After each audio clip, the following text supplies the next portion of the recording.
Serikali inaamini katika kasi, uwazi, lakini pia na uwajibikaji.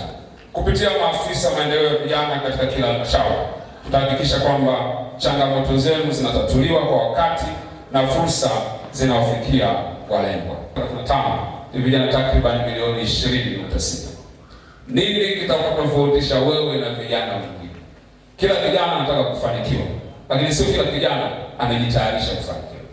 Kila kijana anataka kuwa mtu mkubwa, lakini sio kila kijana anaweza kulipa gharama za kuwa mtu mkubwa.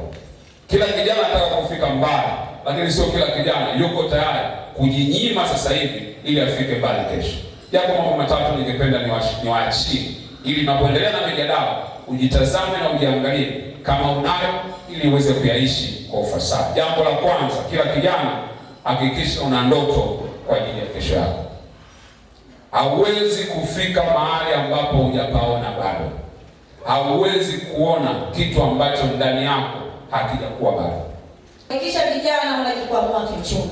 Ofisi yetu ya mkoa wa Shinyanga inaendelea kuhamasisha na kusimamia zoezi la utoaji wa mikopo ya serikali kwa wafanyabiashara ndogo ndogo ili kuhakikisha wanajikwamua kiuchumi.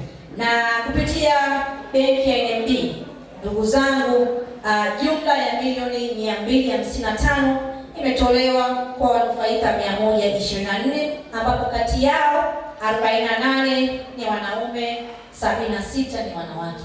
Tunaona kwamba hapa vijana wa kike wako kasi kidogo kwenye kukimbilia fursa, si ndio?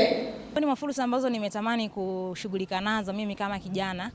Kwanza kabisa nimejipanga kwenda kuhakikisha ninapata fursa ya kupata mkopo mimi kama mjasiriamali ambaye nimejipanga na nimejidhatiti kuhakikisha fedha hizo nitazitumia kujikwamua kiuchumi na kumiliki uchumi wangu kama kijana.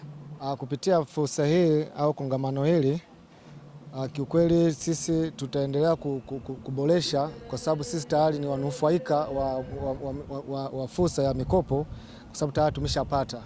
Sema tu kwamba ni namna gani tutaenda kuboresha na namna gani tutaenda kuendeleza kupata mikopo zaidi.